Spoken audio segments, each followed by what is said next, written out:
Hello again, Internet. Let's talk about metabolism again.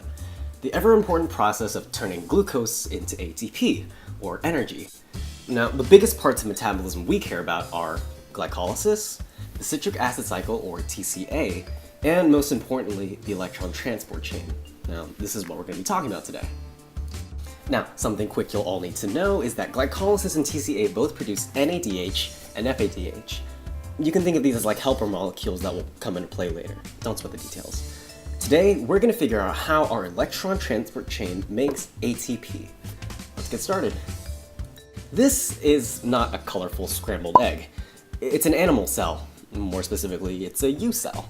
This is a U. And among all these important moving parts inside each of you are these cute little jelly beans called mitochondria, the powerhouse of the cell. Whoa, that's a lot of arrows. Don't worry.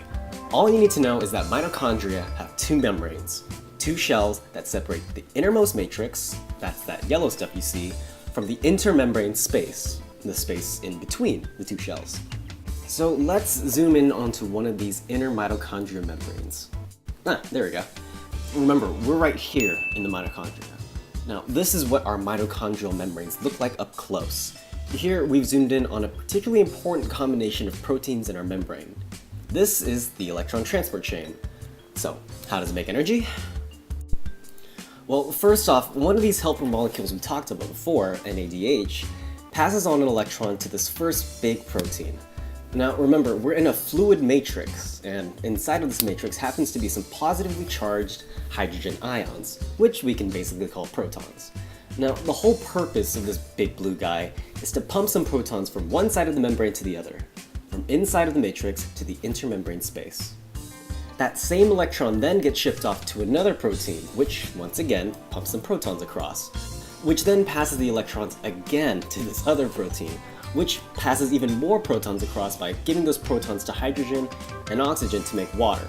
And side note, this is why we need oxygen to live. Without oxygen, there's nothing to give these electrons to, and the whole chain gets held up. So we're a couple minutes into the video now, and all we've done is pump some protons. What does that have to do with energy? Well, if you've been keeping count, there's now a lot of protons on just one side of the membrane. Like a lot. And they want to go back to the other side. You can think of this as like water pushing up against a dam. There's a huge tendency for these protons to flow back downstream. Now, these protons flow back down this gradient through this funny looking protein called ATP Synthase, which literally spins around like a motor every time protons go through, catalyzing a chemical reaction that makes ATP, or energy. So aside from energy production, mitochondria are super important because by controlling how much energy your cell gets, it can basically control how long your cells live and when they die. Now, that sounds bad, but cell death is actually normal. Matter of fact, about 250 million of your cells have died and been replaced since the beginning of this video. I'll make that 255 million now, but who's counting? Now, controlling cell death is super important because our cells are actually mutating bit by bit all the time. Cells that live forever have forever long to accumulate mutations, and that can cause major problems in the body, like cancer. At the end of the day, it's up to your mitochondria to protect you by nipping these cells when they start to turn sour. Now I know that's a lot to take in, so to round off the big details, just remember, the whole point of eating and metabolism is to break down food to make these helper molecules. And we're going to use these helper molecules to pass along electrons, pump protons, and build that proton gradient, which turns our big energy motor, ATP synthase.